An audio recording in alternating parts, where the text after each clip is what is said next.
après toi après no miko mi pe gbedona me radio horizon ke eya gadebe nya no abloma nya pe wonom enna mi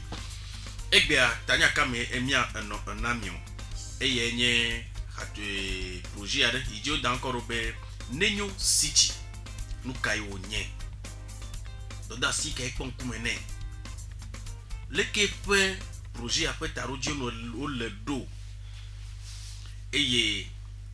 ola wododo toke de ikemi dans le français au comme lancement officiel les miam zion tomé leke ou le piloter ne me projet à do leke nous la ola va me do le tchevie pe du quoi mais que e ya we nya bia seyo anomi agbo que do suata ameni coordinatrice nationale le mia pe to gwa keken jikpola après novi Nadège Afutu enye amepepe tohe ke ni ho egbia pe wa den menami kude projet New City Nenyo City ntinami ke amike pona nyakaka pe nya ogbo alomi gbo na français pe me chargé de communication les yeux tohe e gagner point focal na ne projet enye apeto Victor Togbe ke novi omi ho egbia wa den menami kude ne me projet Nenyo City nti abale bione ye mie nana mioha mon popo mi kona mi apo suva e mi de na mo le mi apo kapo mo nchinami imi bona nya biase wa afiare do vichina mi anya gaba de mo le mi apo nya kapo mo nchinami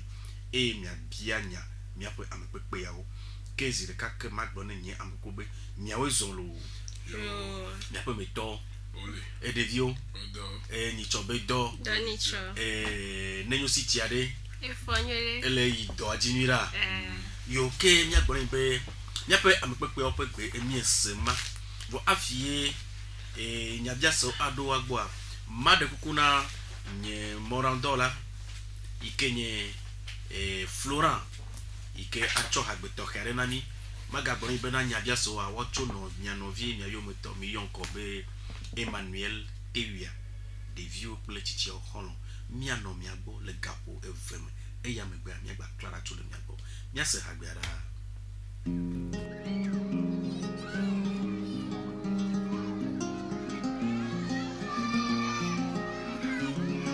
Radio Horizon.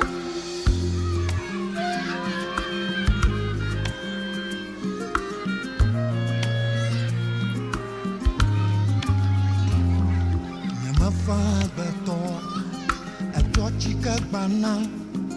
kanyamanya wolo mandaki yo abemi omi poevo devi wo la magba watwaya mafanalo mandaki yo atina masangana atina matikamana ye manjio manikolon sumanga moton na yesu mango yo sumga enalo na sumgana moton umaja malekio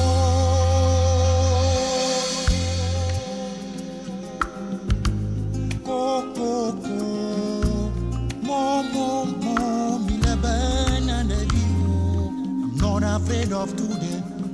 but the future I don't know. That's what I'm afraid of. Yo, I've already been to. Population de Thiviers et environ, vous remarquez un tuyau de canalisation cassé dans votre quartier, un poteau électrique qui tombe, un dépotoir sauvage, une dallette cassée sur une rigole, des champs et des trous en pleine route, un pont qui cède, des feux tricolores et des lampadaires en panne. Vous constatez qu'une personne construit sur une réserve administrative, un arbre qui coupe la route en deux et empêche la circulation, une montée d'eau pouvant entraîner une inondation. Vous êtes en face d'un problème qui ternit l'image de votre ville. Nenyo City vous donne la possibilité de signaler ce problème et d'y apporter des solutions. Téléchargez librement l'application Nenyo City dans Apple Store ou dans Google Play Store et installez-la sur votre smartphone ou Android. Prenez une photo du problème à l'aide de votre smartphone et activez la géolocalisation. Rentrez ensuite dans l'application, cliquez sur Ajouter un point et renseignez toutes les informations nécessaires. Enfin, cliquez sur Envoyer ma contribution. Votre alerte est prise en compte dans le menu Mes contributions. Vous pourrez faire le suivi des problèmes que vous signalez. C'est libre et gratuit. Nenyo City, le numérique au service du développement local. Yo, Nyede Akme et Nami.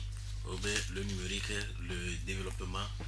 Le numérique au service du développement local. Et que mi abonné bana Nenyo City pe bediasi kenele esia ema zari mi ado nwanto me nu ka Nenyo City a mi la asgbele mi ato bo fila que ma trop bonne be egbero dona mi lo yo enyu mie non c'est alors les mia pe pour mondi le ya me le fieni be Nenyo City kenye Nenyo City anto tout nu kai oni après on a des nu kenye Nenyo City o lo bobo mo Nenyo amagba be mi de le du Nenyo me Nenyo City a du Nenyo mi so Nenyo City City a allo City a enyi du City enye du chevie du a Nenyo enyi Nenyo City nke o mi ba so English allo yovo begbe so chaka du Nenyo mi chaka edwa America yovo wele ngbe domena projet wawen de naga minya bene mi do susu de kwepe ehiaga mi na no dami susu amene susu ale zuwawa enti mi be mi ado jijona o ye na emi so CD mi aso glovire sina junenyo apo mi le do bi City ko be edu bibi dodore ranti wa ingo be Nenyo mi chope gberebe Nenyo Edwa Junenyo Edwa Nenyo lo miame Togo dwa Nenyo lo miame Cheve dwa Nenyo lo miame Zo dwa Nenyo lo alo mema yo fitiari miame projet yari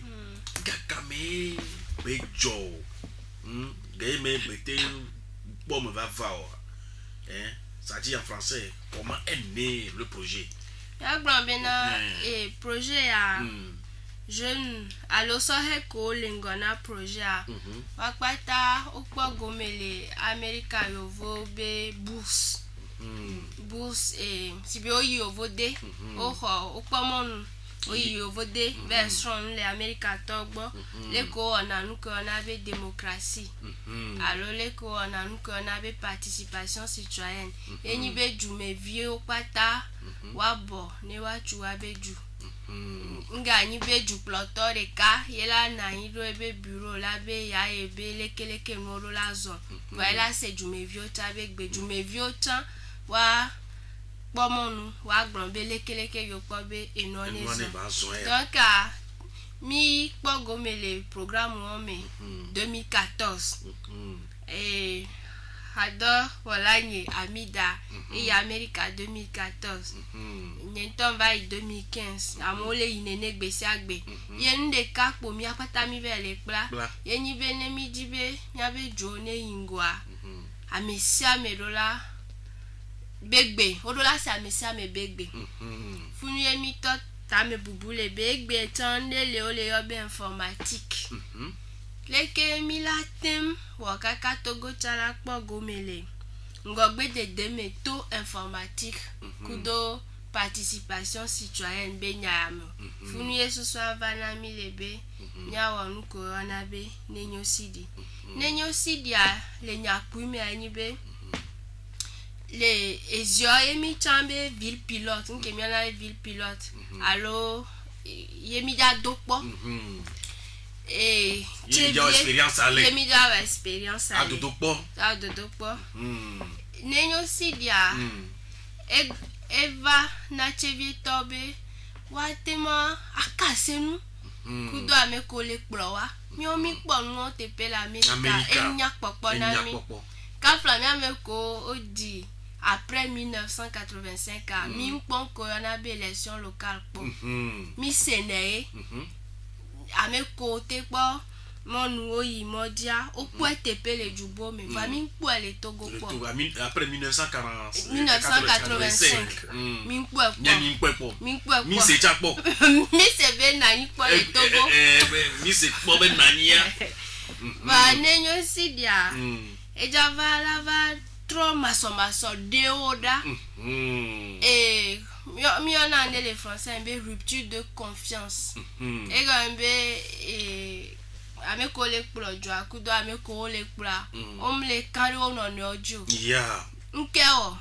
c'est parce que te kana se nu dialogue mo do na dzo kplɔ nɔnɔewo donc ne nyo si dia enyi mɔnu kpɔkpɔ na dzukplɔlawo be wa ɖo dze kudo ame ko le kplɔ enye mɔnu kpɔkpɔ na dzukplɔlawo be wa ɖe fiɔ ame ko le kplɔ be wa nɔviwo wa fofo wo tɔ yonyi no gbanɔ vɔ no anti o vɔvɔ do la no anti o nya kpata dzumevi mi ega nyi mɔnu kpɔkpɔ na dzumevi tsa be ne se gɔme be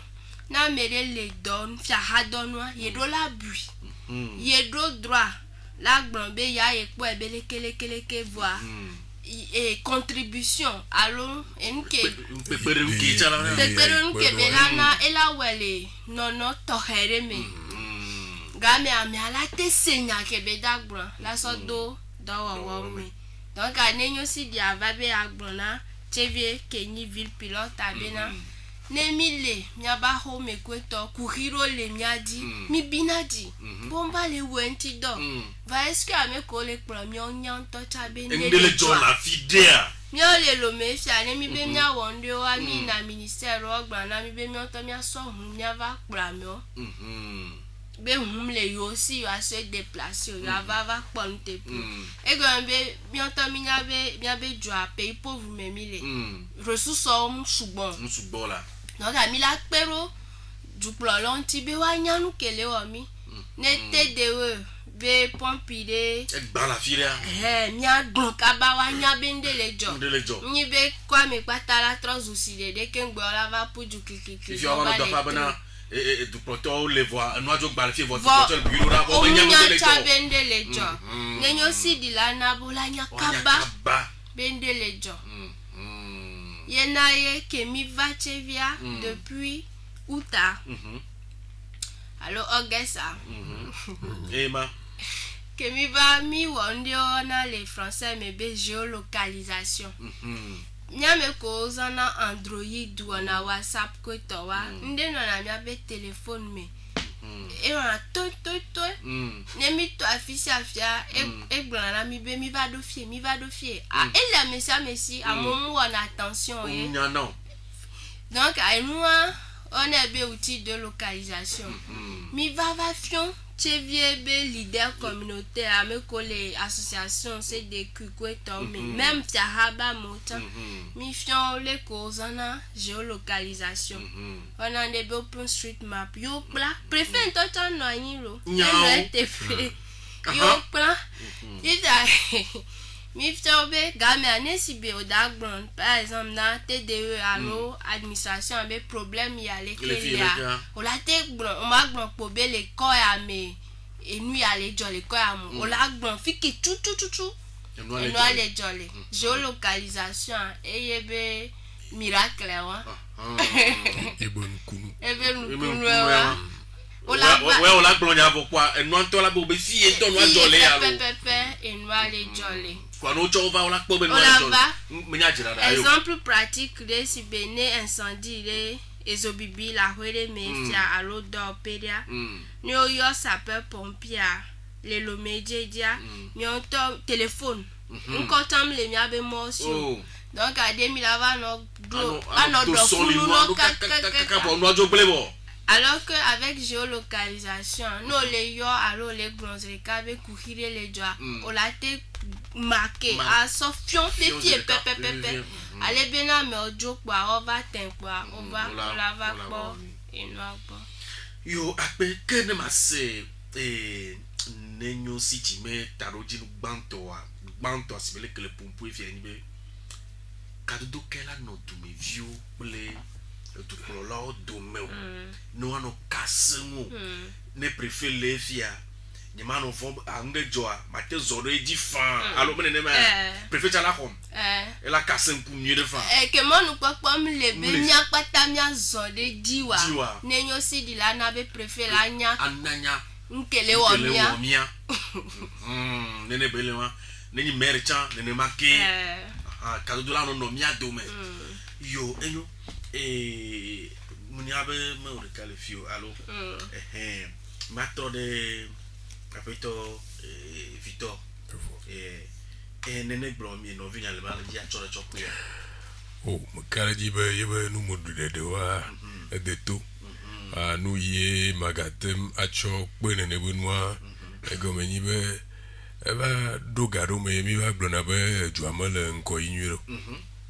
voire agbonu glonde de kola tujwa agbonu glonde de le juame nenyo Syria mi agbolo bo mi jegomo ho lo zuame wa aya ani nuye amu ya tro poso wa nya be jegomo edo akpade ni pe me mi do mo gbe ke mi do gododo wete pode le WhatsApp mi dans encore dit préfecture du Zio quoi les yemia no yo cho susua mi cho mi ja gba kakaba agbonu glan ple jumo vio o le abe alofa de ka cho inanene mi popo kekele nene be dodo am quoi mi no na asenkan egbe a mi ne mi senyare le juamalo nyare kanjua mi cho ne danade emi kana sen cho kudenti anenyo Syria agba ya va pele nene be dodo nti be mia oglona be pratique phase pratique mi le gbole le yema ya mi le gbole no via mia odo akla lo toto yema ye obe nenyo Syria mia bloko we egba ni dodo ya be akpa gan de ka alebe nuye agbonu glon le popo alo le nya yokata mi le gbogbolo fifia wa te segome agloba ke nyatepe ameyo gbloya okponwa ni chotoma mi no na sen kai egbea wa te cho npopo alo photo cho photo a cho rura kwa enwa woto la me dise ka kwa agloba akpa yimi agba cho pe ma yo ke me karji be le nyame mpo me fia tarojin gan yine le nenyo city esibe kadodo ano tout comme vieux ple agbonu glon dom wano 5 ans na me de pona na te gbole jo nenyo city pe dodo ya me alo me ne me ke ma trova bena de yo le carré le nyame projet amere am kapo mo vieux wawe chakaku ne me projet maka wele mo ate wo double mio. Ok, million de kudo ambassade des États-Unis. Et wawe lena kemiona be appui technique et financier, même matériel. Maintenant nyontoa compétence ko le mia me aweni amekonya informatique benonti kemiona les français mais be développeur d'application. Développeur d'application on a be minoju association de ce Togo kudo préfecture du Zio kudo mairie de Tchévier wawe les projets mais de façon active le New York Glovia association mino dua yo le bobloma kwa miano viro chano America ocho yo WhatsApp le bovia wachonte wo WhatsApp egbe ami le sasan miano vi o chanwan to o do nyama ye wachan o wo dodo gbogboro le Togo wa ye ya o misa gbogboro vo mi mo nyabo wa wewe ya mi nya so be Togo vi o we mwenji ba America to we va wo application ya mi le gbogboro ma si bo WhatsApp ane no nenyo city ba application ya Togo vio we wacho we dadan o dadan o we do me compétence Togo que compétence elle est Togo cha le Togo gbogbo re que mila dak pena amokonye ame vio katema mia dada toi on a donc gbogbo re le de Mwanchi ouais mia fofo ya o di ya bon pouvoir le wa Paul fi adamu le onya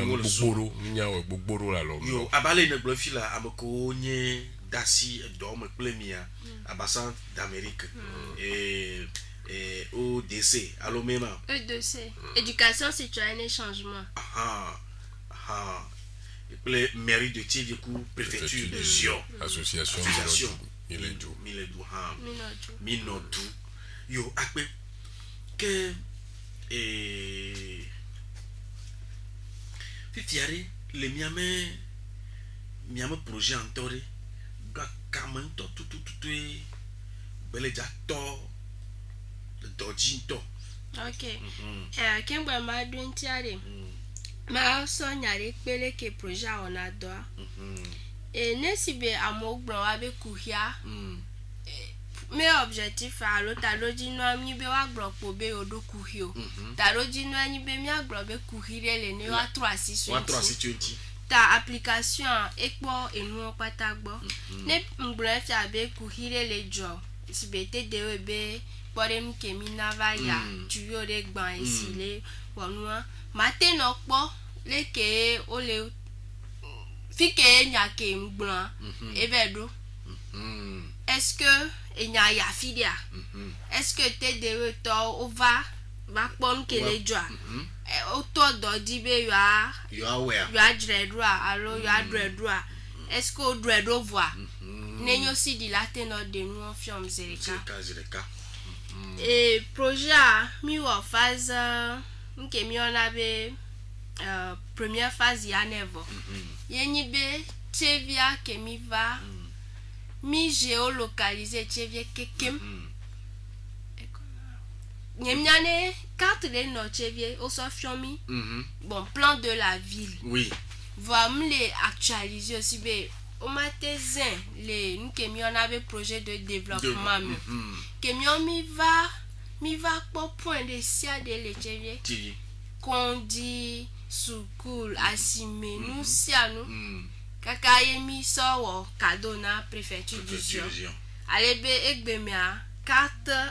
qu'on avait carte interactive et les tevesi que Togobe du donne lo allo partenaire au développement donc la tezan la sonya be courri aleke donnant pour les tevebe et koyame anu ya ye ni priorité ya me anu ya mi dola wo donc ami wo carte ya vo deuxième phase a ni application que mi le obenenyo sidia mi we chavo kaka mi tester consider me veke weva ya ye mi so test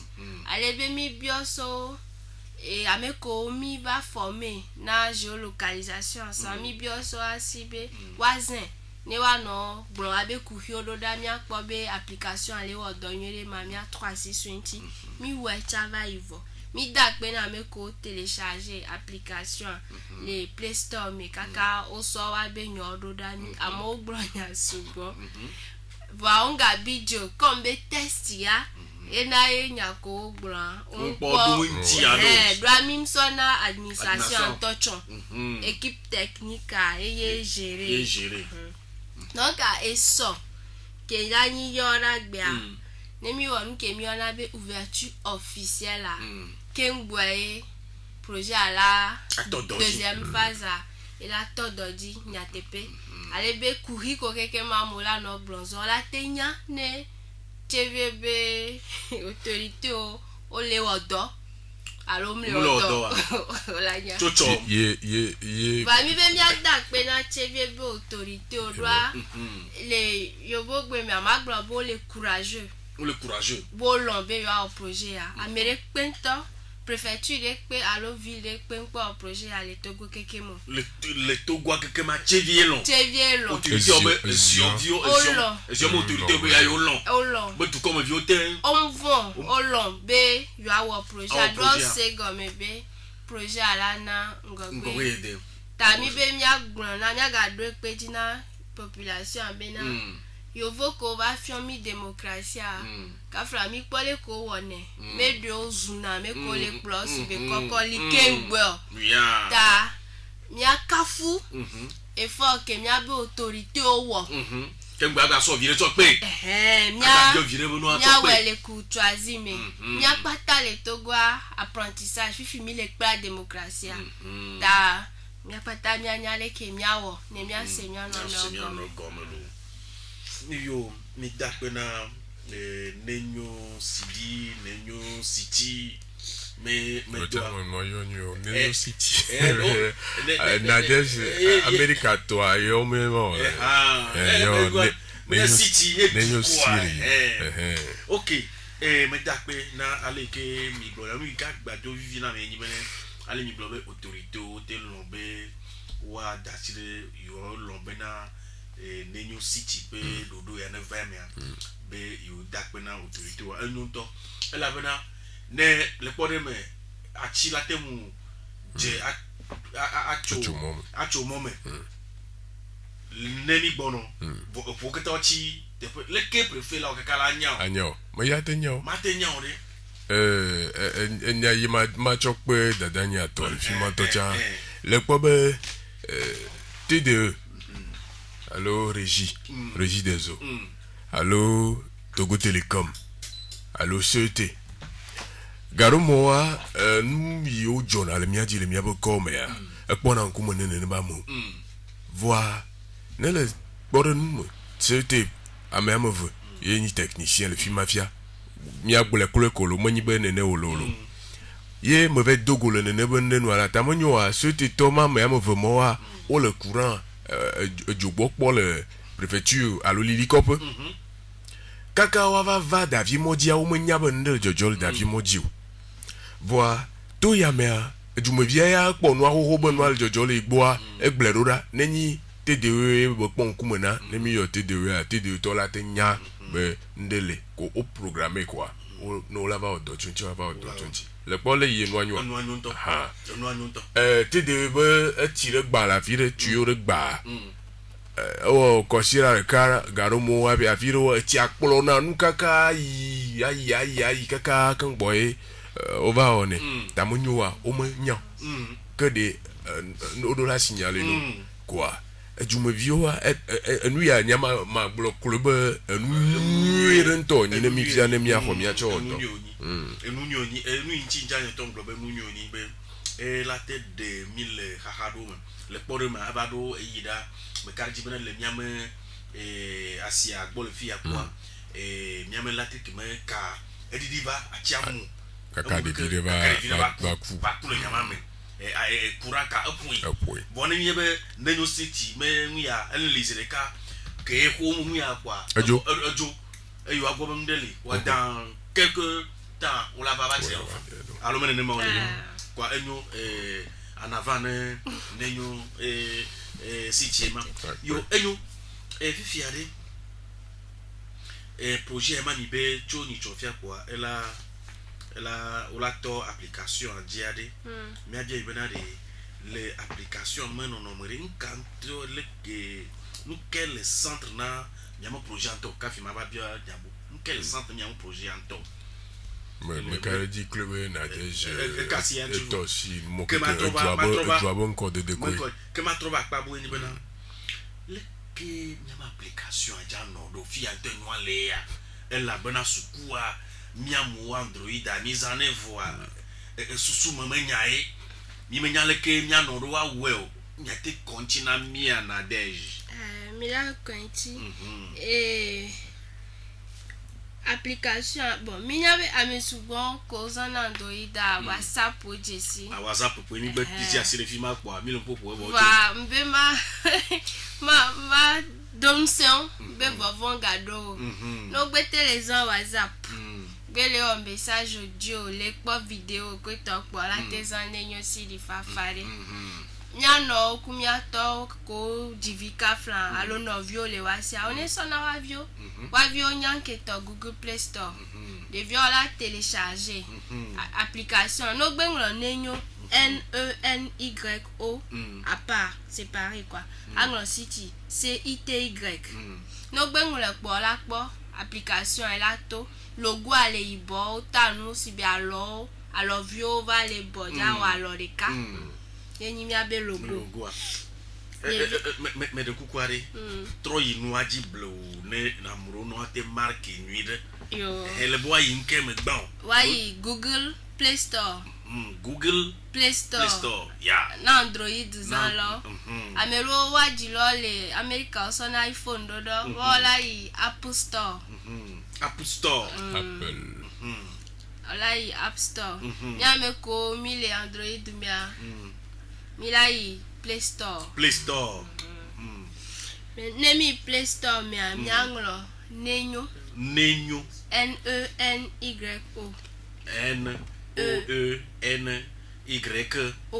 mele pere mi anchulo toji no lo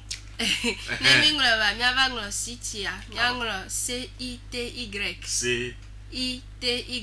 obenye ga yo la America toto jiko ga city CITY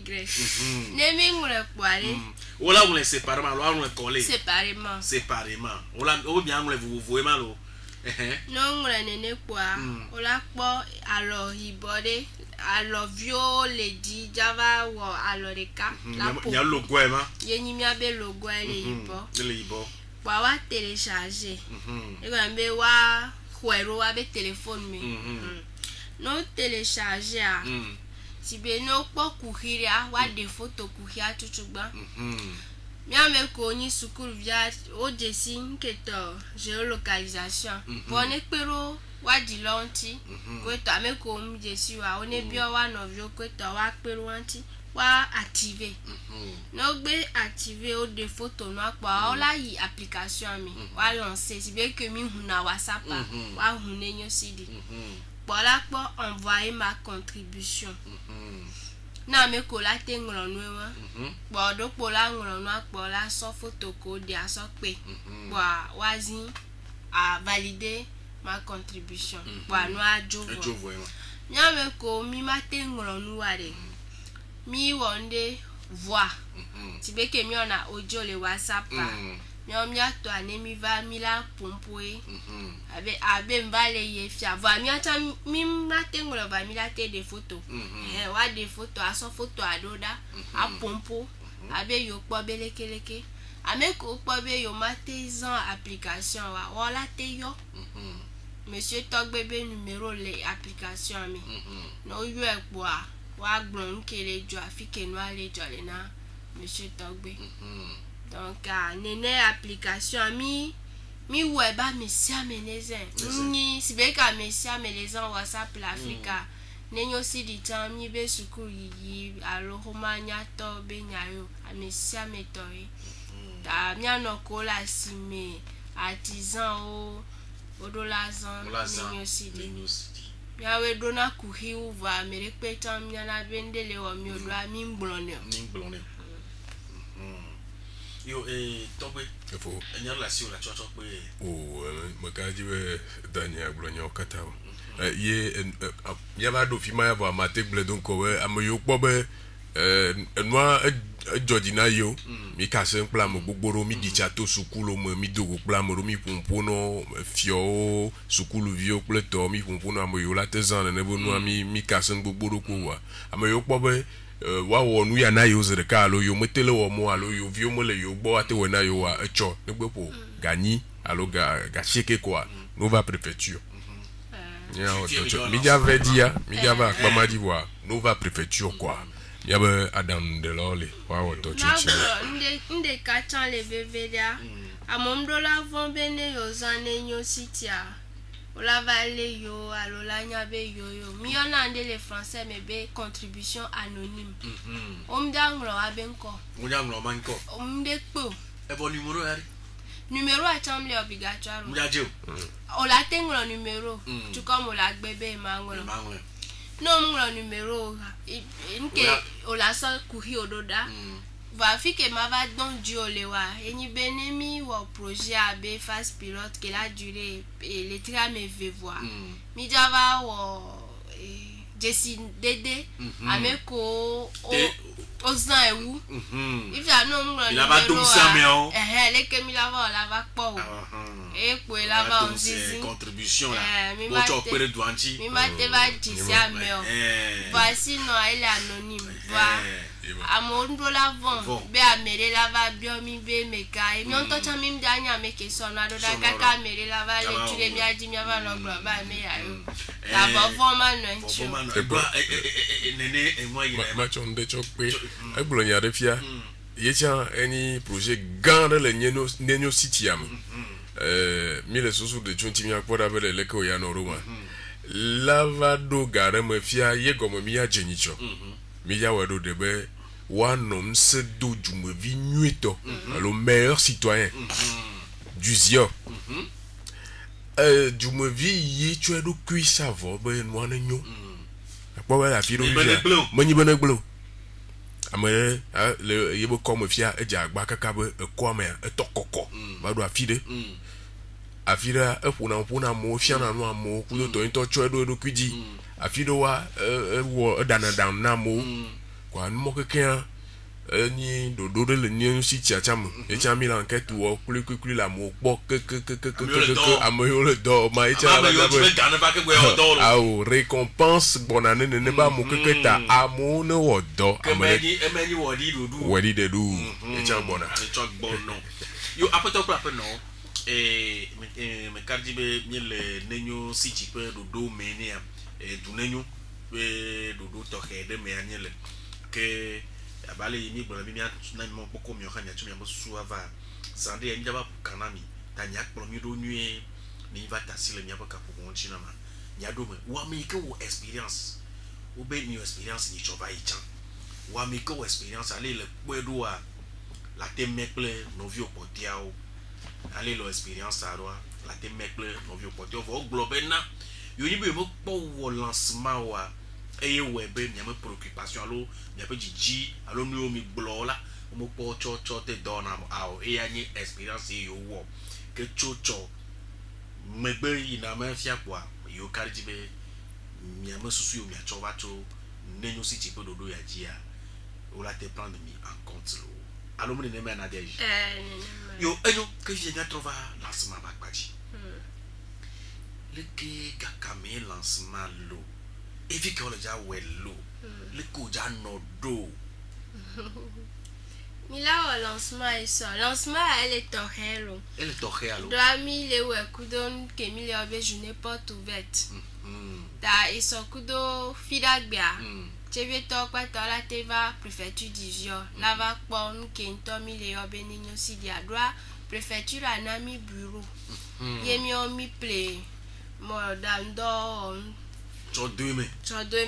Ne nke mi on avait tout de contrôle. Ta du me viola te va pas.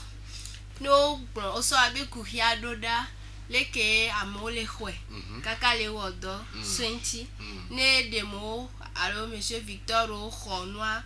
leke noazena le wagbo. Étape kotona kaka la gbona souhaité alors TDE alors ajobube et nous aller que les gens et les co on a suivi à quoi bene yo ta yo gbon benu aller joa alors donc elle a une occasion dans la population à Sibérie que monsieur Victor Grenenia bewa vane no di bewa ga na yo tutudo vide so les que yo la application anti ko dowa amola nani la fion et lancement mila te dit ça ga sieke mila pa ga wi de ke et là ni lancement officiel ambassadeur des États-Unis et partenaires internationaux Olava PNUD GIZ côté Union européenne Olava kudo chevie be autorité politique et administrative chef canton maire préfet wakata Olava mila occupé du ruban. Anemi au revoir, journée porte ouverte à dit. Yo, les arrêts fait mi pour courir fake news nti alors mon ne ya fake news fake news are nous quel que bel do ya to ba continue mi vérifier nke onyi kongo mia fofo garo Noël tadenyo kudo sibio kombeo ambassade d'Amérique kele peruanti ole en formation le Togo kekem gayome so fake news nti bia ga ke memi wa géolocalisation be chuchudwa le chevia e mi atami wo mi fiamun ke to fake news a ekwenyi ajirada ko mi hona les WhatsApp, les vieux WhatsApp comme les gens kudo Facebook, sur les blamo, ou la quoi nous si bien tonton voir à GDD, garde de obe Amérique et président français Macron. Et on a donc webe hado la riva pour Amérique garé mais va ni nyano kweto. Donc, si tu les globena de Kadia Kebe justice, glona juge président ni ebe Azianvi. Babe Kenyi Yekube secret. Amole Manyawa. Kaka nyava do groupe de même les kwayo tona meke me abe fake news. Ya mi asompe. Ya me butrova be nya eba le defu. Bele kemila on tola no nyano le blemi. Kudom le blemi oma. Et les bébés mianya nke to fake news doit et c'est ole nyabe dume ne et oleda enfin enyanya jedada que la bla menti yo vele me o mi même kaka no java la moa la te vale ta enu ko mi hona le WhatsApp ni mi hua nyonto mi abuta me chuchu gbanbe o enyaya il a tenu nyatepia oben so le fofu kaka le divi fifi amo le manyawa so be nyatepe amo to la de susubeske soko dio ayo pon sube fofu kaka divi quoi elle a dit to fiko fikeo le ko one ya do ta mi ame ko zona WhatsApp mi do la nyabe me nya de sia de kelez vanamia yenyi nyatepe amo le blemi o le blevi kudomi pekwe yo on avait Victor ma chof pedwa fi ma jo do imo na me abenya kaka do la nene a mo gbogbo no gbogbo be yo ponu ala WhatsApp di mi mo gbele o alo le ke ma gomeni be dadanya blofia anu yo katan le chadito WhatsApp Facebook pleto mo di nyatepo on a montage rocha gbogbo to egbe kafla edo echoba yi a me sese chuchu bon egbe a gbogbo to yo kata le vavanamia plus de 4 milliards d'informations et maniale il m'a te global le gbemo et le chadi be si agbegbe les réseaux sociaux dit adje data de son ne amede o chonwa ro de egbe a yo globe ne me cha anu chuchu gban ye wa cho do jesi ne be fake news yo mi blo na wo be fika no acho do la jagba a da bo jo no abo jopo no abo chopo anu yo choro de o be nya jojo yi o choro de do la jagba be anya no abo chopo ne nye we chopo ya yi wa te aglo okay ne nya no abo chopo vole fie wa yi la jagba ba me yi ne nlo noa odo la pe gomeni bebe amadengolon ko choro do de do la jagba me kengolon ne be noa auteur obo auteur ogula citation de fia be do la me citation be do la jagba ya me yin citation to Nelson Mandela ya nu ya na deja futu egblo nyama me do la jagba be ajiame ne minya amyingolon no avoy mi a wo docho nu yé le noanto me contenu nu igblomo no ale are mi a docho nti e ma dada ya blevio be ntu le vidi ntu la te divia mi do la o docho nti a le no kaka analyse ya me o kaka ba ya mi do la le po a bia mi a do ki o seigneur be de nu ya eleme ene mi o fi ma body garu mo cho na photo choklo na ne bondo le do la jagba o docho photo achanti photo ya fiade nya te pe photo are adodo ya photo o réel photo aɖe ele réel la me de photo wo fia le radio horizon bo xɔ me le fia evɔ etsɔ mi va kpɔ koa megodome koa Tour Eiffel le Paris nyigba eva le megodome no o tonton Emmanuel ya le pour le radio di photo ya radio le nyagbonye le radio wo xɔ me radio va le Tour Eiffel bon koa que ema photo truqué ye me gbe ate kare nyamadio donc mi do aja gba be mi ano photo o chakpo photo ko le no akpo la gbonyi cho o be judo no fo be vous de carré be mou le pont de di le quoi vous gagne be voiture ministérielle gang yo mi be député ko ministre kuna o be mou le mi be pont de di ye ko o gba di cha o me cha kundo to photo o truqué mo to ko ba fi que ma jolo mo to ko ba fi que ma jolo re nyakaka dola ganreye wona ne bonu doa ebe yibe ya cho glonyade wona be ya cho glonyade ma glonya ehia kokobo no be truqué photo no la cho ba gble de quoi donc ne mi wo do cho photo bo nyama ti vole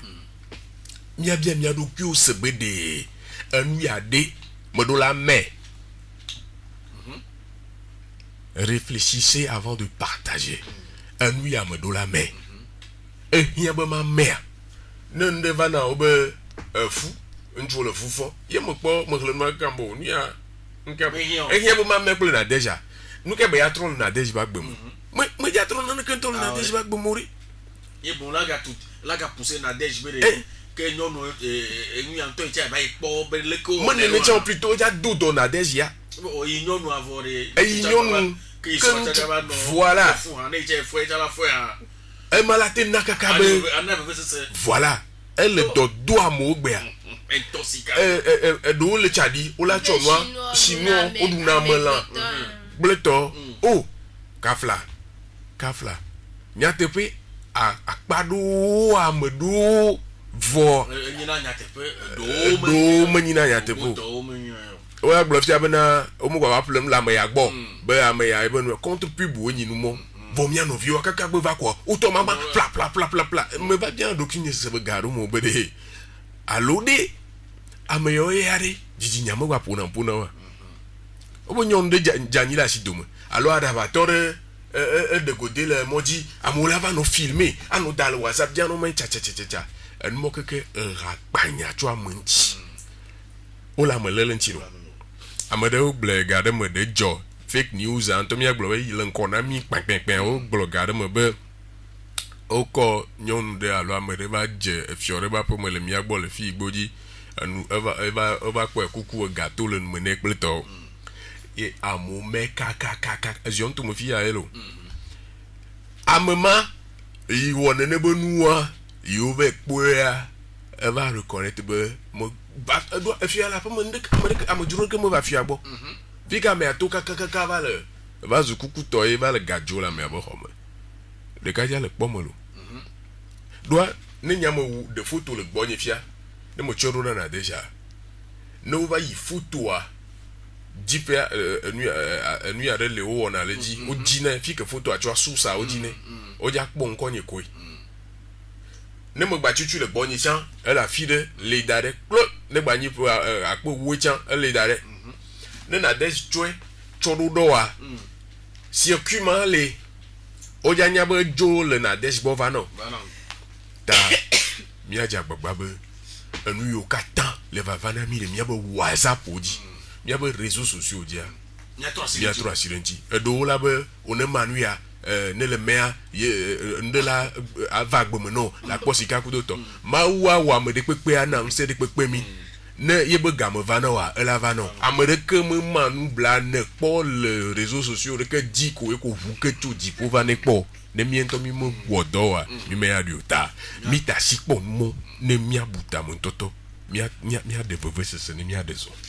yo de dape na mi abale mi de mo me enami ene que abale me gbere mi apoto ju no la wa egbe ya mi le nenyo siji we dodo eye ike ate akpere mianchi ike nenyebe nane jole afire mi anamia pe tukom mi abagbongla wa anya kaba e ne rodo yi wate cover te pe ma yenchi afa nuela et ya me dodo me miele ke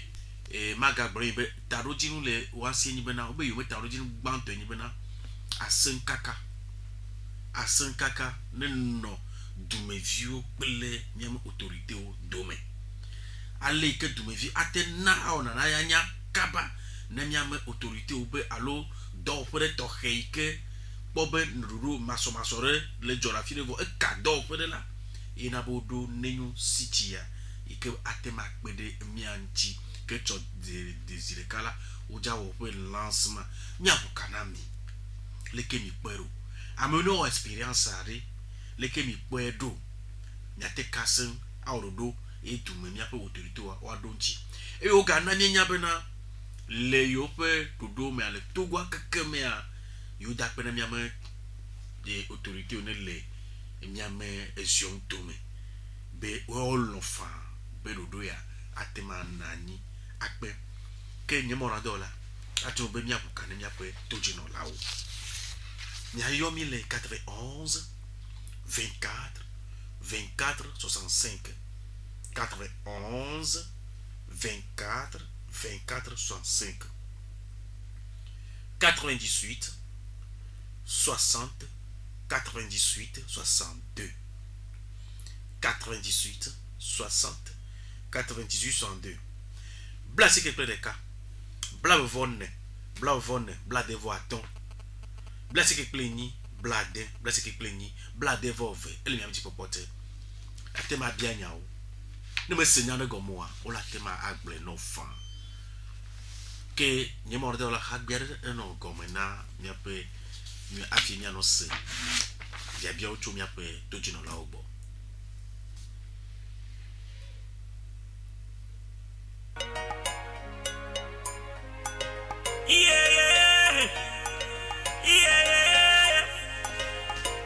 I love my country, Fike Muso, Fike Miso. I love my country, Fike Miso, yeah, Nikogo. I love my country, Fike Muso, Fike Miso. I love my country, Fike Miso, yeah, Nikogo.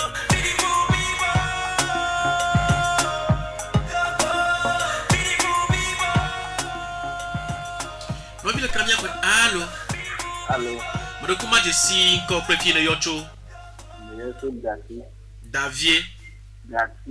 Gati. Aha. Il y a des 5 ans, oui. Pita. Mais qu'est? Pita. Oui. Pita yocho Gati. Yeah. Adam Kubeata. Now back down to yes, I'm a dinner bona. The city and low to the retail. In the doku, and one to you push the New York, but I bet to them that you see a Jollity and there's already came water. Watema.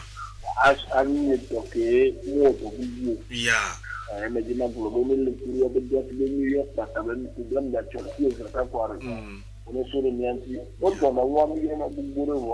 what can I do? And donc, il y a un concours okay. Et de différents. Yeah. Mais aussi, une charge de local, de la suite, de vite à mais il y a un problème dans le ciel. Amener par coucou avant yo, Fopita. Oui. Yo, Hamida Penosia. Yo. Et mi toi, Hadino de Bena, Gatitolo. Bye bye. Mi da Pena Mianovi Pita. Et 91 24 24 65 98 60 98 62 placez quelque les cas blavonne bla devo attend placez quelque les placez quelque les bla devo ve obéir dodo doxere ikebene la fire et jole bi la fire o après le jo atire muje moji ye bu mateva yo alo muje kareji atemana ya autorité o anyacho nenyo city aji ne mesena de gomoa atema bia nya offense no bi kamia ko allo mo de kwa je sin ko pe fi no yocho ani ko yin ta dara ko ye comme il dans le Poji. Dans le Poji tordé. Yo, faut comme il. Avec Belle Boss, ya. Le tu vas m'aider, faut nous. Mais tu vas ta. Vas-y, viens. Nous avons que. On va prendre le fond pour nous la radio. Ni bateva sana uma dona o ayo cho la no jaba bana na wa jelo yolo tangu ni tamya ni ma jaba no wa nyuro pe kaka o sesia wo gba jaba el jonu to amaye ayo taji chogba ta ona ba na tibu kutona na ba kwa ya tongo no yolo akpe ni dakpe na fo komicho dans le Poji ba me de kere gba fon benele wo mi ya be wa ba lo be be bi asambula abo be o be kayo ye me ga no nyo me ba gle ne de ba jol ti ma de gba la file ta yo na gble ala file me le nyoa o la gbe si afile kwa evo do ame ogbo cha cha cha flora cho me do rame allo me do kwa di sin ko pe file yo cho o yo me ka pa unsele no yo tu Glenvier o yo benke papa unsele musela si on to ha ma o mense cho Glenvier ye ma papa unsele gbele boss ya Ramon kwa ya dali ya makila yo nenyo city yo nenyo city ni na kwa sanyiro aha nenyo city ya city go ibana de edu le English yo vo pe gbeme city my city ya Ghana magawe na be oh me city bro city edu fifty obana yo o chop pe to chop pe nenyo cité ma le pobe slang papa yo papa le pobe ele kame American slang ou America to gbe aba English adodo a to na vone eye mission na le fi yo la pobe ndo le mi blona de o blona donc à mo que e on a bonne city city ya bo comme ça yo mi dakpena papa Nuselito Glenvier ike ororo Roma don via me ale me wi ala jibe city wa city globelema city yo bla c'est que de camp blavone bla de voiton bla c'est que ni bla c'est que ni bla de vove elle me dit popote atema yo obe journée porte ouverte elle préfecture allez nous ja no ron tocha atema yi avec pwe awa fi ofan allez mu la ido atebio ya kurenchi you how to dasi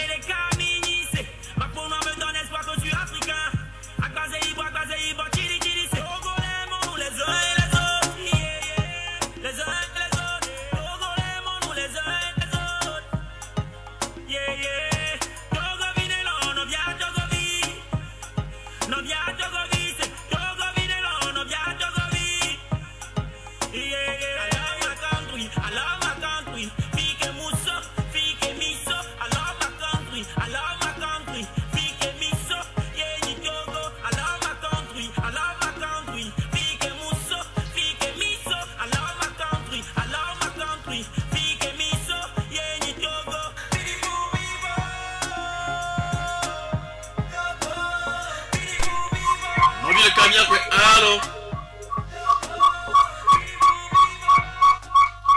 Didi mon radio a vide latéral le go Didi mon radio a vide latéral le go Allô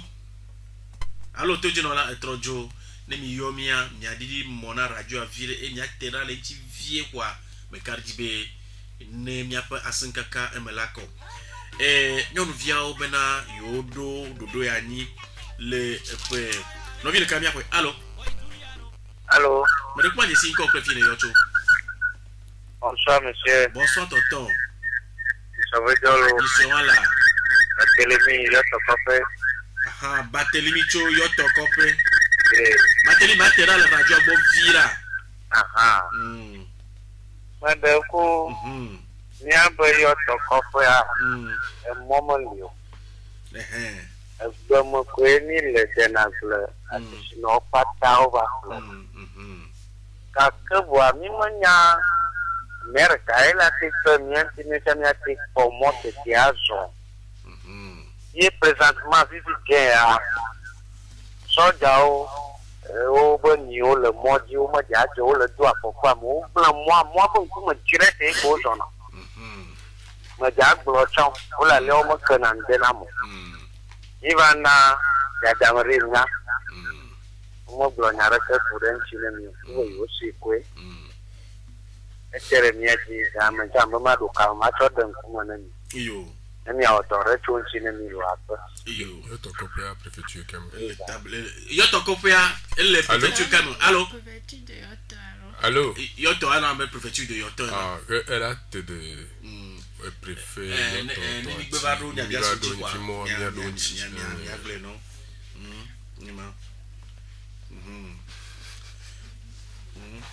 Fula. Yo. Yo, nyembora dola cho hagbe daro gomene namsia. Blasi ke ple de ka, blavone, bla devoaton. Blasi ke ple ni, blade, blasi ke ple ni. Blade Mi nome. Mi kake. That's Fireborn on the beats. Never do me kwa mi me. Never do me kwa mi me. Never do me kwa mi me. Never do me kwa mi me. No me cha cha cha cha cha. No me cha cha cha. No me cha cha cha cha cha. No me cha cha cha. Never do me kwa mi me. Never do me kwa mi me. Never do me kwa mi me. Never do me kwa mi me. No me cha cha cha cha cha. No me cha cha cha. No me cha cha cha cha cha. No me cha cha cha. Mi passé à Raoul le rouge. Et vous holez dormez. Sans salaire. Oh, on a promo nam gratuit. Coup de classe big break. Et des babado. Mi met cha cha cha. Oh, mais si la daka mi allez, va de mi agua. Et si la guanga, agua clubito le tapa, et va de mi agua. Mi a tobe badje. Aristo le blédard. Jashi Marie la rose. Wake botu agbea. Et son guesso, wa petit que le dido. Po, le bétourné. Po, mi a tobe mi met. Et tant de bétou. Bosso Jago.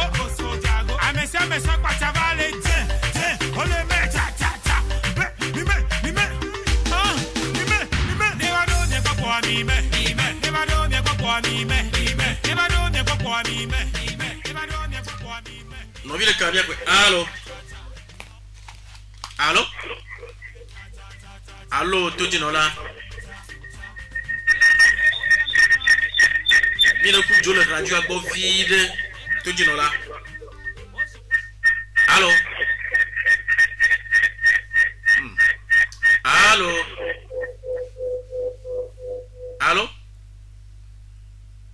No via trojo. Mi yomi kwale. Mi jole radio a bo vide nyali mona radio a kwa. Amno la konami. Mi beni le tanya tokere menye Nenyo City ya Nyame de Kakuyo Obio Somo Okobus Yoba kole ke mwozi nan le Demokrasi nan le Amerika ni bachi Oye la kwa kwebe ple yue nane Non vivo gatro ile kwa kwebe ple yue atome Ni abena yo chore tokere Leke orate na Yamu autorite Nende mele sur la filo wate na wanya Yoba do city ya Yoba city ya même ma soeur la fille là la tête bleue kaba et votre silenti et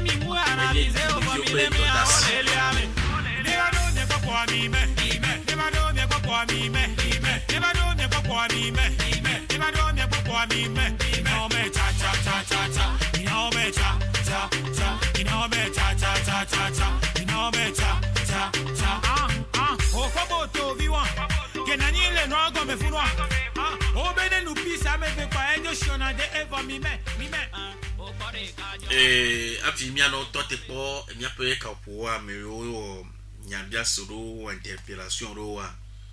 mia a de mia pa me popo fo Peter Yomicho gati ebe dakpe na mi igba le domsin mia pe susu nunya o ya mi de tobe ne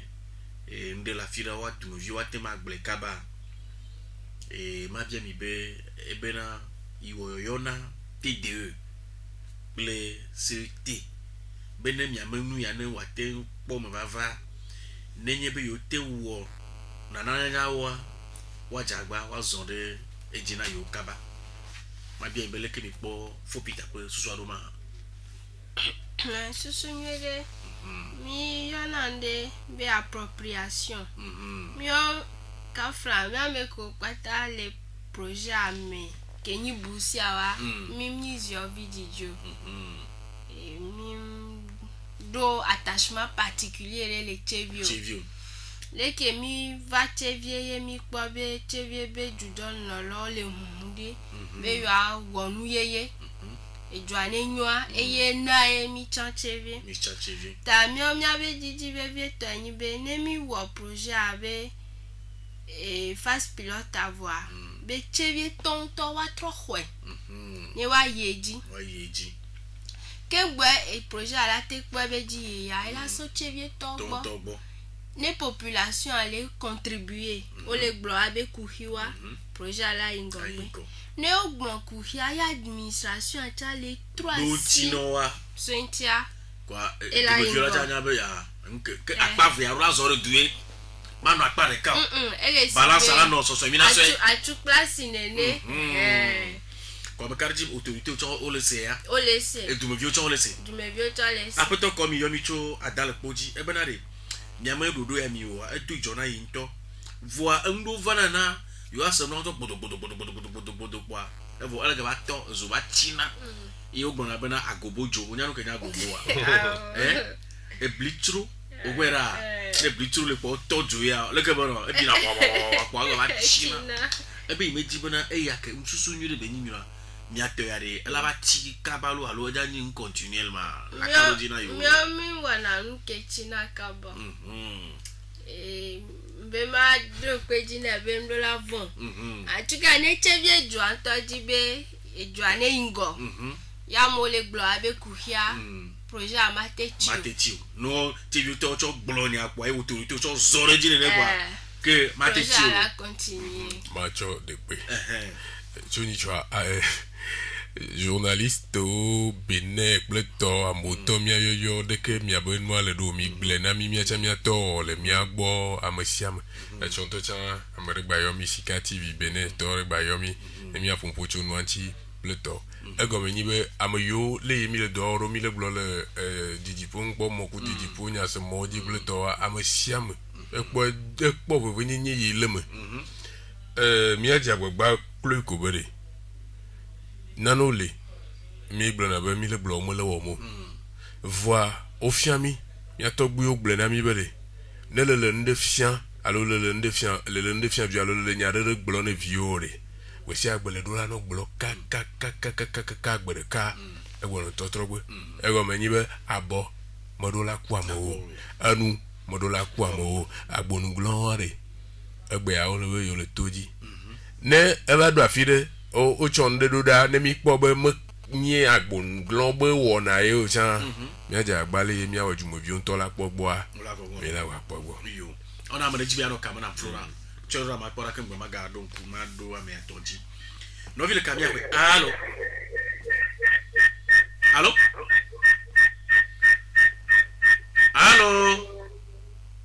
allo toji no la Allô, Tojinola. Oh là là, on a me le carbonio. Allô, Togo Telecom, ple Togo Cell, ple nke move, nke mi jibi o ple mi o. Mira si le ka mo antina mi sia réseau notre government mi, hein. No vi le ka bia allô. Allô. Mo ko ma jesi ko pe fi no yo cho. Buku kayaknya Boko Valate Vomado. Boko. Boko Valate Vomado. Chofi keba. Cho gafe lokofi. Gafe lokoropi. Gbele boss ya. Yo, webe ya fere duwa. Ajo jina jale gwegwe. Bo de tan nya vita ba cho gafe tulia. Ilo. Okay. Gafe ma Chevier. Oh, le go. Mama dame di kura. Ana mucho mandi kwa gauli uliba tata mwa lito kukuna ulu. Amekoba no miacholo gauli. Sojao. Ayo, akpe. Yo, mi Blasi qui plein de cas, blavon, bla devoiton, blasi qui pleni, bladin, blasi qui pleni, bla devon et vrai. Elle est bien petit comporté 98 60 98 62. Nous vit le camion quoi. Allô. Allô. Allô. Réseau abia move play to c'est là. Allô. Allô. Oh là là. Oh là là. Yo, 91, 24, 24, 65. 98, 60, 98, 62. Elle est bien petit comporté. Nenyo City. Elle y a un projet qui est bien mais de Kakuyo, Soheo, Ahao de tout. Et il me kemia me ambassade d'Amérique. Alors Amérique a tort le peu de Monao. L'ensedo. Bewawe. Benu Yokata. Et tout comme Victor Bemenyo, un peu modèle à la tête plaît. Vous m'en n'est pas de l'école Sida. De l'école Sita dit quoi? À Tema Claire. On est que on a des canons. Flora me dégonnoa. Allô? Allô, Tojinola. Allô? Allô, Miagboya. Flora. Ewajoa, Ichawajoa.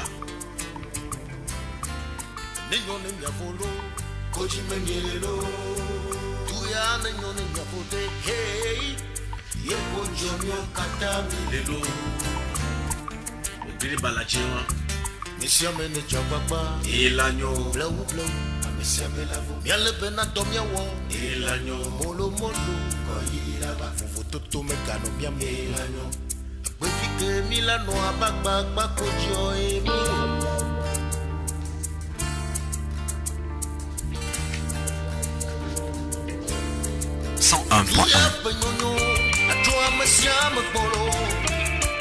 Monsieur Mene Chapapa, Wodos, Kedia,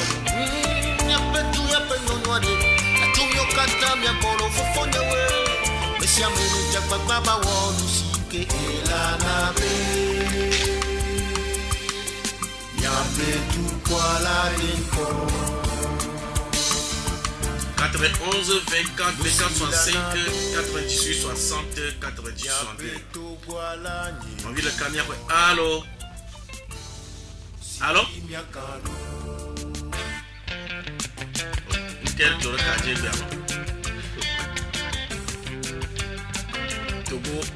Togo Télécom pour les Togo Cop. Mijibia Winamia. Yama Kaelo. Allô? Allô? Majesty Cop pour finir Yocho. Ah, oui, Dadavi Arija ici. Dadavi Arija ici. Et yo mi chofi kemo. Cho chevi donodu. Ah. Ah, donc vous dire ma douce, mais yo le frontière. Ya. ne ma to no be enye de ko mo ko ne chevie ya kara babana ya fe akere wo si ne to ana wo ya pa bo blo wa chaba ne mi ko no ya wa ne ni na te ko no nyo moru le jodi am ne le kia ne le boba ko ale ji do chi konji tami no chaba no wa na mi amoro ya na chi chama ke ya fo mo ki de ka la o kana amu ga tena mo bui ka yo mo so mat metre ka va ya fo wa fo mo ad de ti ka ya fo mo wa de fu mi ri no ma gbe na vi to bana a za re ni le ponyolo yo de me da je de pe ma ne lo o ye kwe mala ye to le vire yo enyo mi ja pe ne mi anu aka pe susu yo choba ko sare fi mo ya tro bien mi nyaro ye ko jomyo kata mi lelo Misiame ne jababa elanyo blau mi ale bena domya wo elanyo molo molo goyira bala me kano mi ame tutu manu mi amuro fike milano abagba bakojo emi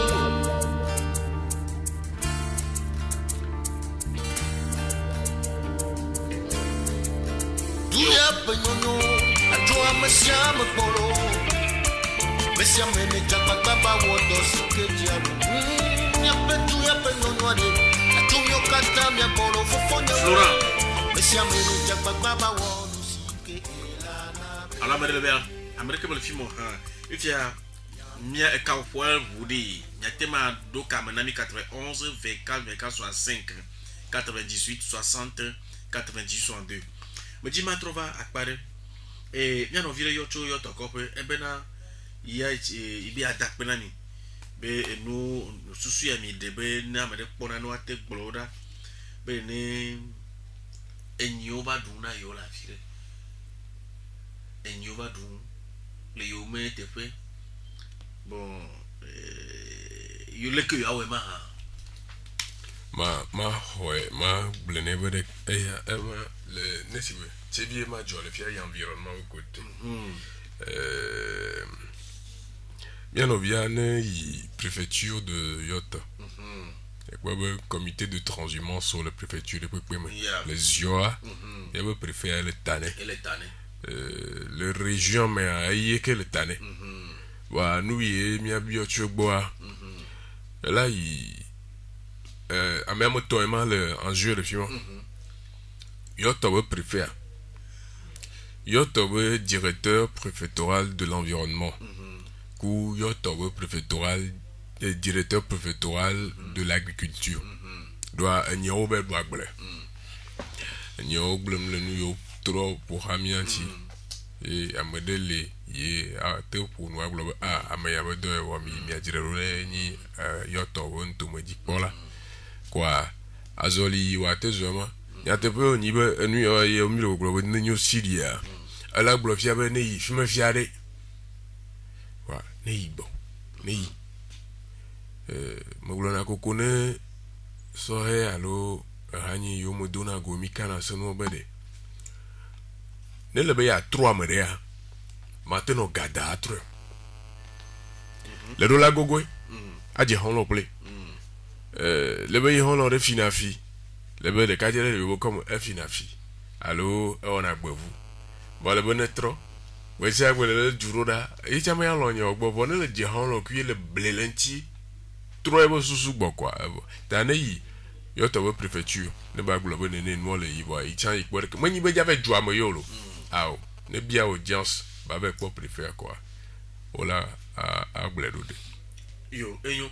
e me jiba bia onya si be miame projet yare new city yare si be ne me la fire ko mo ble to croix la fire yema gbalo nyomore alo pon va ble la fire ko miamo mo ami wa ma gba ba yore enya mo na mo popo be ma tere bleto nenyo city ajifa si valait que nos villes le monsieur Boko Valentin Cho Gabriel Loko que ne vous n'enyo si tu m'as fait la tête blé tout elle a blé il y a un blé quoi elle a quand même elle a blé Emma elle comme chiam le film préfet elle aime elle y a mon chuchu ban yoka préfet là tu as votre téléphone le film là yo TP to travaux publics ouais tu as une machine gang ok you are akpo ki le mi agbo le via boy call le boy nka o nya ora cho azimwa TP a odo génie civil pleto keke amoyo mon dieu mo keke ntie o la yo préfecture ou technicien o nehia neni tivi dua mo no le o la yo mairie be technicien akpo le wanti o la itere andi chuchu gban avec pora bere adanu ya de ke mi awedo doa o ma be yo yi mo jiraro palo yi mo do po vo agbajo ve gbele mo wo kwa amomo kekia o la yo o la o ta pepe de ka okay o la yo la ve po no ne wo lentia na mi o la dia préfecture la blofia okay ya jamia akole vo mo no ave odoa ko no gbo odoa ko yi doa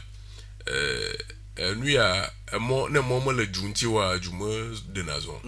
ta eya eleve vere e chan le mo Akpe que ne peut souke miano Afrija et si han et cha Bachova et cha le mo et risque d'inondation mi ble chan le befa de diam minyale yo jena gomodo mi wa banyala le yo unanu e ti ato jaja ti ato do la fide e to do vire e to baba ni ban to le bao na fi yi ti ava to gbo susu lo kaka kwa mo yo le fima e ti ava nana yin ko bo ngba te ba kaka e wona kaka mo ro ba jona lo wa po mo ntocha kwa na no aje go mo ne le yemi blo tepe to ku to wa no e signaler e de e vrai le yemi a o do do le fima kwa ya gba wecha yo apeto kwa pe no me kardi be nenyo city enye do to khere ikebe ne leza miame WhatsApp alu miame Android yao bleto kwa nyate do application me kwa nyakere le ke do la nodo e no han le ponana atema gblene mi ape du pro lo fa alo amei ratucho ike pona na memu dia no sizireka ola odo chonchi eye pe tanya me miele ke lo me do me obe chozireka yo le ja o lancement a de defia gan reka pudenchi le miame préfecture et cho chomegbe kwa nenye be ne pona ne a atema agbleto pe nenyo city aji ne modo mo megbe la pojibo tuna am ratucho ye nu ya kakwa ke wa trasilenchi mia no ike na deje le globe nenye be dumevio gblera o le gle nuire be nyinya tepe menya miape du plolo ha o le nti do ne nyito ma yo karjibe dodo ya atekpo nkogbe dede ayo atekpo eji nyito ke mama ga chogbe ne miape tuji no lo 91 24 65 98 60 98 62 elle m'a dit popote le noir mais na des no globe ne amede chebo noaroda amela te gbado mon popo be ya te trove kpora be ibo do yi choro dare odo ntia ne eva ve mebe eva kpobo mo do ntina yo a me gome nyi be ela be okwo ya yin gba kan de nyama ma lo ko la ba trowe ke ela gba trowe ke ela gba te trowe ke yo obe le noa me odo afire yo la te yo nto chanle de le kpora fia la te yo abo fofonyo nyi cho mo chon de do da mi nyi mo nya ne mi hwe bo ne mi hwe a mi jagba ne mi a odo chonchi na lo mo de kukulo Dr. Manuel Nwagomo Sita ta abomo gba ku amode kele nya ya mo ne mi le gbo kaka azoli o gbo démarche administrative non na lente vide voix no ala pour tout mon quoi ola se ela va nenyo city enyo dodo yeyere projet de keto mia novi de cap pour le tubu bo eye miam America yovo lengbedo menon nsedo que mia gbogbobe won to de susu ya dogo won howe wo dodoa ko aje mia dape no won na no me kono atema yo fa 91 24 24 65 98 60 98 62. Alors on ramène la nation. Yema le quoi zion tume yemi cho dodo ya mi aje gomere. Wa e de bodo la cho afide a cho no la fide quoi. Ndi kono mi. Ah ne mi je gomele chevie gbe ami je gomele chevie mi po be chevie to amodele kam. Allô. Alors, bonsoir. Oui, bonsoir, tonton. Moi, je suis encore plus fine, Yocho. Je cours un peu Adjima. Adjima. C'est Alinka. Choufike? Alinka. Balinka. Alinka. Alinka. Elle est préfecture de Zuamé. Attends, quoi Alinka? Ah bon? Belle gosse, ya. Je cours, non, mon chi quoi. Non, pas mon monde. Je suis dit, il y a que moi, je vais faire mes quoi. Alinka Bakajima Fikema Beke Double copper Alinka Double copper Alinka préfecture d'Agoué. Ok Yo Abaka Je dirais que c'est un ménage en ce mois bien fourni quoi. Inondation est malo. Ola routine on est sur le si ola dono zaria. No vibu le kamia kwe. Allô.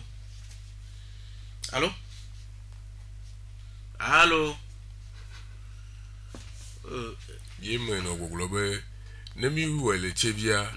mi jo le chevia mia nemi poli yu no le chevia ru kwa mia gbele zion to amokatam kwa nemi bora. Allô, to jinola. Oui, alors? Oui, moi je suis encore plus fine, Yocho. Oui, on a Joman. Joman,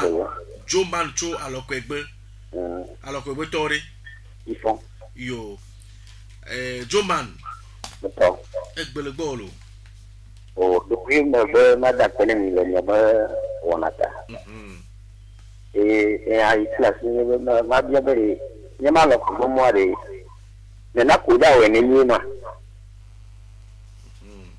Donc moi, on a un temps de 6 mois. Mais n'a pas d'ennemis. Et bien c'est bon. Yo. Exact. Yo, me cardibe Joman, n'enye uba pour Nenyo City akware. Chofira gofia ko me cardibe Nenyo City jato doji nuire. Kwa enyaya la checho de enu ya moko me cardibe elaro chichi ogbora. Wala ka simple mi. No vi le kamia ko Allô, toji no la. Bea réseau a ka groupe play move au monde on y na mi egbe Togo move Togo come move quel job agble na mi no vile kabia ko allo e ga gbe ke ele didi la allo aha allo me laisse encore yo mi chofi ele kamo mi hogbe no mi hogbe lo aja ko fo apoto ko vie me aha egbe na jivire aha to gagbe allo didi mona radio allo majesty ko ko fi yo cho enam chofi kemo lomnava ha chevi me lomnava aha enam yes egbele go sia aha peren kega nyelo doti yo nenya ono lenku ma ko fude ba pomi so ni benare mille pobe ou la fidea mille pobe for le amorosi voyons pas fini au contre-dit que bobe yo fli est-ce que trop blogna est-ce que noire maintenant je dis quoi bana monsieur comment le bien qu'on doit Faut bien mi de kukwari trop konya mo nyule. Trop konya mo nyule là. Le benade. Vous avez rassuré le TV Jama. Il est tombé pour à mon bout, comme il s'ama mo. Ou bien vous di bon on le dit que ou tout on le dit. Mais à de bien les familles que vous c'est on noir il y a quoi tu dois. Ou encore un serrazo à mon bout dans un état toi. Bah dit quoi non. La marre dit quoi avant ma. Aha. Akpe non on la donne chino voir. Écoute mais ben gontaye ko algo seulement nous. Bayi gato fa gontawa. Le kele me le suno quoi. Yamre beaucoup ni ko wamiro. Yo. Ezade. Ana irami. Ma ira ocha. Yo mi kardi be zade mi abado nyamonchi enam susua mi agwa susunyure mi la kpora me kardi be ne fe de nenyo city me kwa ela te do amako ni concern obo alumene ni mo yina ma Allô? Allô? Allô? Ouais. Bonsoir tonton, ma jesi ko prefi le yocho. Ye doji me yocho mana gekwa. Doji cho man no kiakpo. Doji fo doji, ma jo le radio agbo vira. Ya, egbere boss ya. Madame. Iko mana gekwa. Echiku le nami. Le mano giakwa. Mano giakwa. Ele bitu gakwa zile kakwa. Gota dele miambo le siya. Ile tu mwama. Kaka ya lumo wa eko. Ta chama ga tisuna botuna motajo dona afu manini le siya. Le mano giakwa ema. Mano ango matu mokula. Nyanto mitro na silentia. Ni de nama. Nyanto mi drana merua. Ni drana do ko tiapo. Aha, tifia nenyo city menke o le gbere le segomea. Segoma. Quoi, ayi le gbere le radio adia. No va ta si le nenyo city antonchi kwa. La ke ko demero. Quoi, elle a roto mena me yo ate roto mena. Yo. Akpe no kekasia. Voilà, mi la ba do nya nchi ma jana chona mi. Nya o bien fidèle, ti lo le. Meme gamin pour voir menya sube toujours Morocco encourager mi nya bia so mo le voir mi no ibulo ka nya kwe allo on a bon move attacher le kanti vireso allo toji no la allo ma je sin ko pe fine yo cho allo allo ma je sin ko pe fine allo allo ma je sin ko allo allo me laisse encore là me laisse encore oui on a ma meilleur portable le cholo noir radio no gbo elle est émission le radio portable à melo et trop portable à le yo vraiment ba te se retour radio to no gbo osia no bi allo ni na ngwa aha me ku ma postu da komi ni be ni ko abatwa kan le kivia mo ko wo pizza to de yo ko ni mi o ku to ti atana ina ma Sigirango yo wo doga na chatranska to na mama ina amuma boji transka ina mema kwacha kona minya ko gona ni kwa aha isori va nya vale ma nya zamani nya be ne ko chalgana no ba be mu do ko le baba bon to le isro boy ba kabi le parfum melo aha parfum mal le lema parfum Enam. On la toi silenti. Et le préfia quoi re. Le quoi ne au bon lancement chone ne nyo si chimma quoi. Tu fira gbo quoi bon la no do no am quoi la ngule ora quoi ameibo nyama la dolo. Esia. Voyez que le blé minya bana du moto le toji miya autorité aussi va holo la toi silenti no. Yo. Ezan Maounaïra 91 24 24 65 98 60 98 62 et il y a bien ce gars que me le nom de couler d'acque mon beau de remerciement encouragement et puis non vous le camion quoi allô allô ah yeah move to on y seulement move to jibi a omi na mi go ka move to jezawe o me mi ore mi ami lo do ne no ma mi no horistu lo agbo ka bi Allô, ma. yo mo gbogbo lo ya o yan ko fo gbajo bla bloquer no na mi me kai me lego o jagbo me Des vieux petits diamants. yo nye mo no do la nyagba kwa amerikara nyagba kwa amerika vere doa nya bia sere keme le fi oro ko le dom semi ou encouragement nya bia sere keme le nyagba kwa amerika vere no chomo sunyu le va ça va nya rôle vraiment bien comme d'accord vire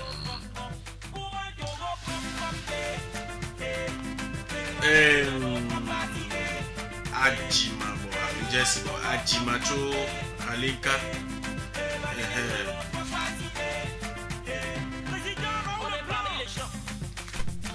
Agonive préfecture d'Agonive doit inondation un peu yame ya kwa Amerika quoi Allô oui ma de 5 oui Okuchivie cho Gafo Centre Okuchivie cho Gafo Centre kwa jo chivie vojo yo cho Gafo Centre egbele boss Yama Gafo mafia mi de ku akpogbo mi o mo tu asine mi o de ko o ndo de gama ko gajon du mama du ko afia me nya si le nya si le Gafo a do tike kwa da gbogbo bo o mo tu ko re kra afia mo yo o le toji o le se o la don chino sia akpe kalo yo toi Khadimino dogbena Gapé Centre tolo wafi Gapé Centre Togui Feche Boema Togui Feche Boema mais il film regarde mais asiatique ben mais asi conseil tout le film yemo le film yemo ah on le dit on le dit mais quand il y a au comité de gestion l'asiatique comité de gestion à la remontée doléances sur le Togui Feche quoi Togui Feche la cho doléances sur le conseil président allô allô majesty ko préféré yocho allô majesty ko préféré yocho allô majesty ko la fikere yo mi cho Maya jo jaraba nko de we have see oyo benke si never dry si never dry nko ya so ya never dry egbele boss ya mede wugure never jaraba moare le magic player bonamio okay yo misses ya yo akpeka si never dry nko arefu ya lo si makubwelo adibaya forever yo exactly Flora si never dry mi agba kwa mareko esia enyu na ma ona bifika boy ovata silenti na mi mi gabe ale ni o mi atrova amere bi agba va ma tawo ni atoke la no si tu vas l'enfant allô bonsoir tonton majesty ko préféré yo allô majesty ko préféré yo allô majesty ko préféré yo cho allô allô portable to mano e yo elle c'est mission le portable dit Flora bloqué caso esia na gba kwa mereko ni cho mi agba tro ne nyo sitio o jo me bila ni na gba tro ba ko wa ro wi alo me ne mi ton waji do afide mi gba ba po blona mole inu ale ilo ba be mi ba pa okay akpe aka bon mi le glo apoto ajimacho alinka yemo le gbogbo benare cho janvier 2018 a des petits copes mu ban le eziomo gomen ni ba des petits copes togle cope pour le tomo kata o mo ba le nuiamo le yoblone eziomo préfecture d'Agonive elle a dogo pour préfecture d'Agonive to happy I fi ma tete na boyi adesika bo fio agbo alo wa bo fio antocha toglo ko bo fio agbo kwa le kwa bo ndele ye mi mete kafla ma glo mi mete lo mo mi nyenchi chon mi no ya glo moko ni cho mo ka simple c'est des cubes nkonolo le nuit a tobi pasa mo glo bo ndele ulo na be memorandum alo memo ne mi kwa bo ndu mo le zo nyure le mi agbo ko re mi a obobo ame amaton amadin mi angolo no le khomadi ah saisina mi que nous tant souhaitons que quoi milawo mi angolo no que va y quoi a signé mi a cho ine fualo alors a copine préfet alors amayi mi pobo nya agonu glan que la tête de nya mona mi quoi mi a y ko mi a cho ne quoi elle a on y a bon après ton que vie et ben ati no gbo chobo no ho no holo e abe na new city a na holo akpene bia enam e wo nyabia samave banto ni be e be da pena mi be mi amodo do anti wa susu le si ni bena miam réserve e be réserve bobo osido o cho wa ho anigba la fire cho dare a fire be o ko le famille asi alors rétrocession bondo ma wa bo ko le famille asi je crois bien le brambene fiaha réserve administrative puisque les Togo fiaha ni amoto collectivité autorité fiané fiaha khoisan be ils sont réserve if ya agbereka po amova po be fia hanga jo lesion va be d'autres particuliers auto ameko orejare ameko ke so abani gona fia habe réserve o ma bidjo OK ma ame bon le chebie ville mais malom na va jo le chebie ville ne nous que chokware ne imeri là il service technique là il apotoise le soudi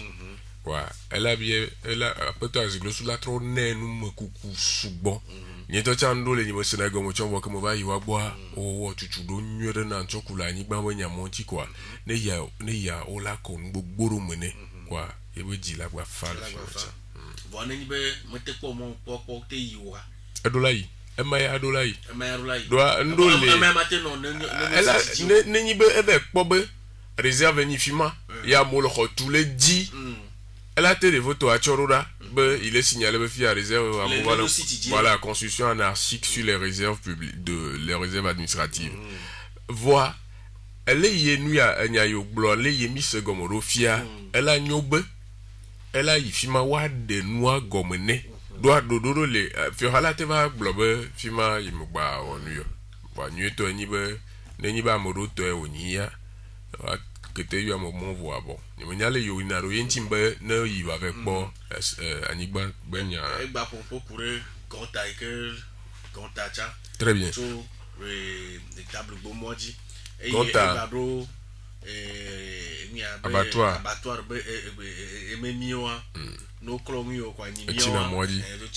ya to di ple gonta yo ya yakemi mi se gomo mi lon le di be o mo gonta onyero egome ni bodo la ke chon wa chuan ke choba yi o mo chunu e macha mia wo recommandation mia cheruda a TV du adi pour la gbo ka di la ho chana mi fo gbo ni ju mo vion to bo gonta gbo jajiraro amo cho gonto mo cho wa be di do po pleto amo cha wa be ti le do gaze do ne gonta le fima monyo ta maya responsabilité le partager du mo vieux chante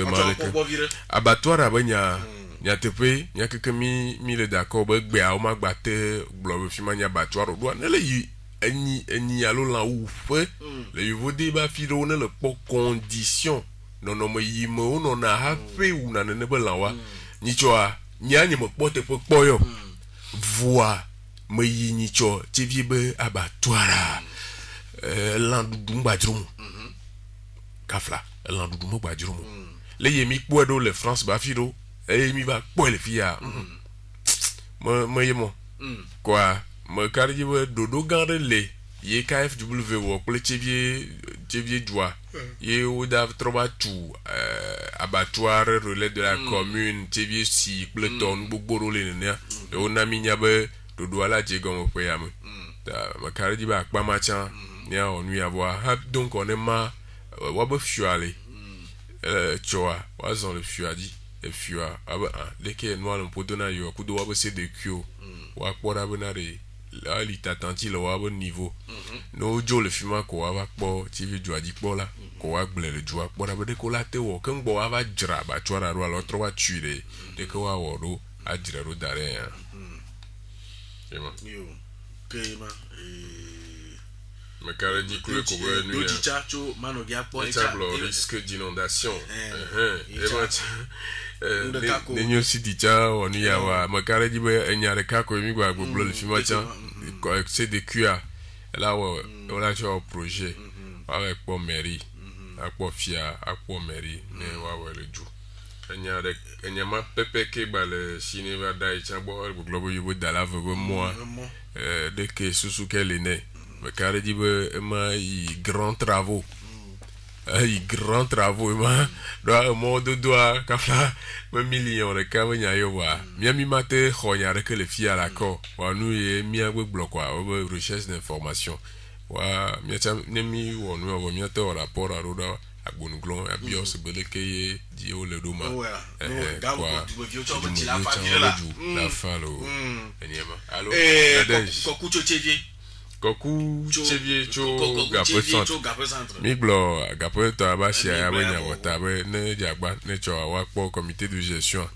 what on l'a proposé le po egbe anya reva mi egbo le préfecture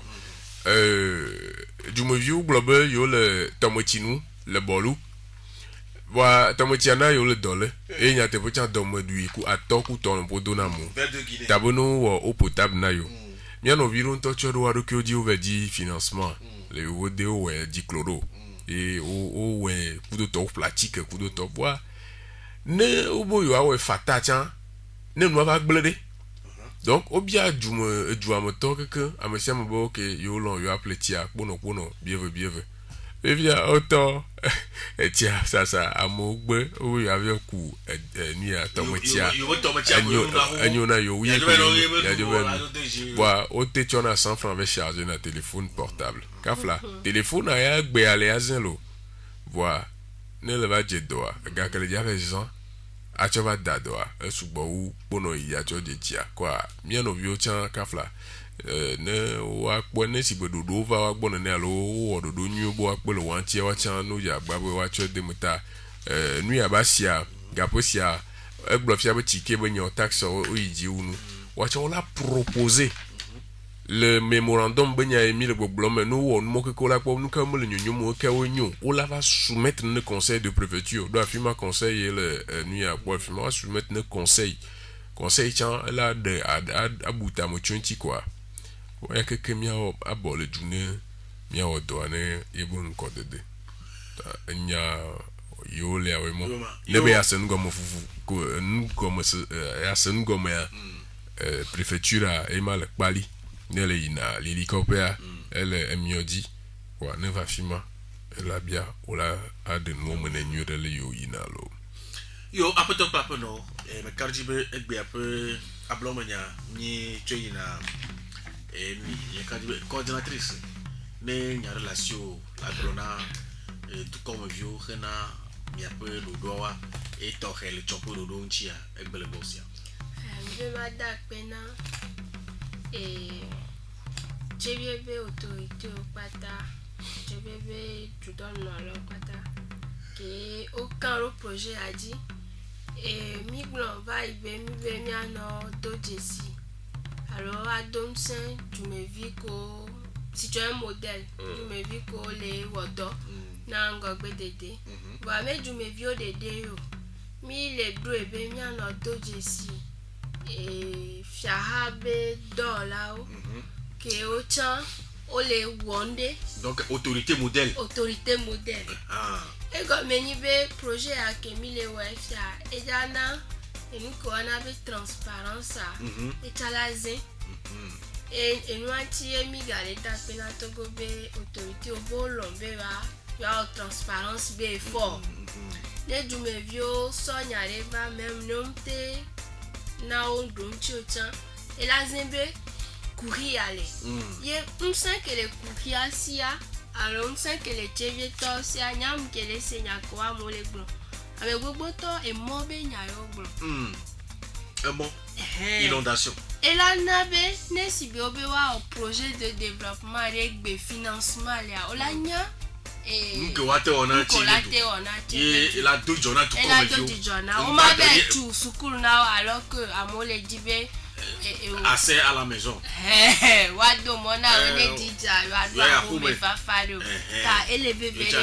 ta chebie to pata ko le semi abenkwa oneza nenyo sidia ola va po nenyo city ola ela devina chebie jo akekem lo akpe l'ambassade des USA aketa les soutenir projet akpe la mi akpata radio horizon yo me kardibe oh ya gana comme gwala nya sinyo adwa nenyo to mia katabalom ema akpe kaka yo bien me yo katan no mianchi le mia peu do me enye mia novi afuto nadej et ple togbe Victor wawecho nenyo city pe abobo ame yo kongum enami Morondo pia apoto Florent et ya exercilo no jimi semia me gbele jipo poposia et ya bia so awocho mia novi mia yo moto mi yonko be tonton Emmanuel Teruya